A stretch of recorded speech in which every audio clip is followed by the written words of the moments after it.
السلام عليكم. بهذا المقطع رح يكون معنا 4 مهارات أساسية بالفريستايل. لو حاب تدخل الفريستايل فوتبول أو مهارة الاستعراض بالطابة فلازم تتعلمهن، أو لو أنت لاعب كرة قدم مباريات فإذا بتتعلمها بيعطوك شكل كتير حلو. المهارات سهلين وما بدهن تدريب كتير، ما بدي أحكي كتير. إذا مانك مشترك اشترك بالقناة. خلينا نروح على أول مهارة على السريع. أول مهارة هي الأراوند ذا وورد. سويت فيديو كامل قبل هيك عنها، لو حابب تشوفها فادخل على القناة بتلاقي، لكن هلا كمان رح اشرح لك إياها لكن بشكل مختصر. هاي المهارة مانها صعبة كتير، أتوقع هي أشهر مهارة بالفريستايل. خلينا نفرجيكم أول شي شكلها شلون بعدين نشرح.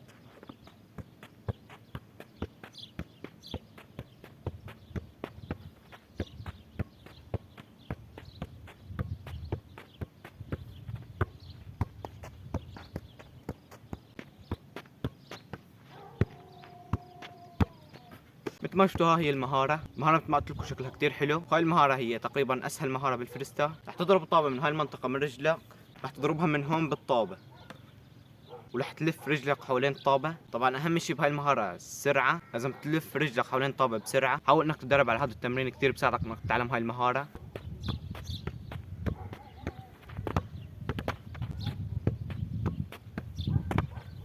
لما توصل لهاي المرحلة انك تلف رجلك حوالين طابة صح وما تلحق طابة، بس اللي عليك انك تتدرب انك تسرع رجلك. بس وصلت للمرحلة انك تسوي فيه مثل ما سويت هلا انا، فباقي الخطوات رح تكون كتير سهلة.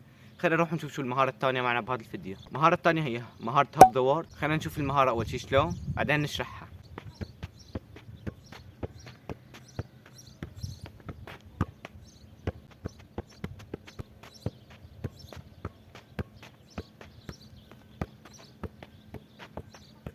المهارة هاي أصعب من المهارة الأولى بشوي. رح تضرب الطابة بقدمك الضعيفة وتلف بقدمك القوية حوالين الطابة بدون ما تلمسها، على عكس المهارة الأولى. المهارة الأولى لازم كان إنك تلمس الطابة، لكن هاي ما بتلمس طابة بنو.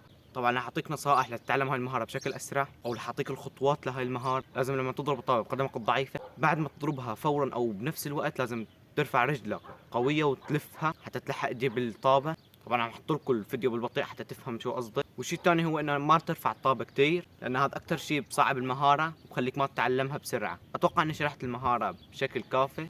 خلينا نروح نشوف شو المهارة الثالثة.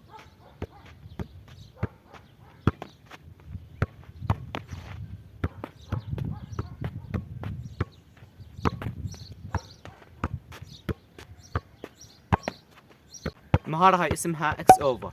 المهارة هاي من اسهل المهارات اللي معنا بهذا الفيديو اذا ما كانت الاسهل. هاي المهارة بتعطيك شكل كتير حلو. عم اطلع لك هلا صورة خرافية تصورتها انا عم اسوي هاي المهارة، فالمهارة شكلها كتير حلو وكمان سهلة. مثل ما شفتوا كل اللي عليك تسوي انك تنط بهاي الطريقة، ورح ترفع الطابة برجلك. بس المهارة ما بدها شرح، ما اتوقع تاخذ معك كثير وقت لتتعلمها. خلينا نروح نشوف شو المهارة الرابعة معنا بهذا الفيديو والأخيرة.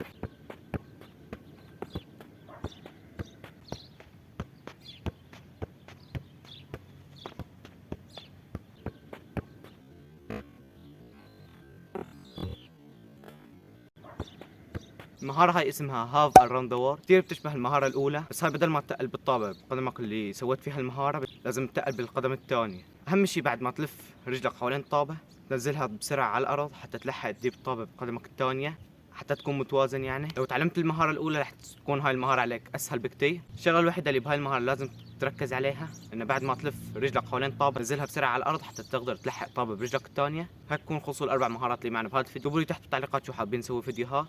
عم يطلع لك هون قائمة تشغيل فيها كل الفيديوهات التعليمية اللي نشرناها بهاي القناة. هاي الفيديوهات بتفيدك كتير، أنصحك إنك تعمل نظرة عليها. بس والله سلام.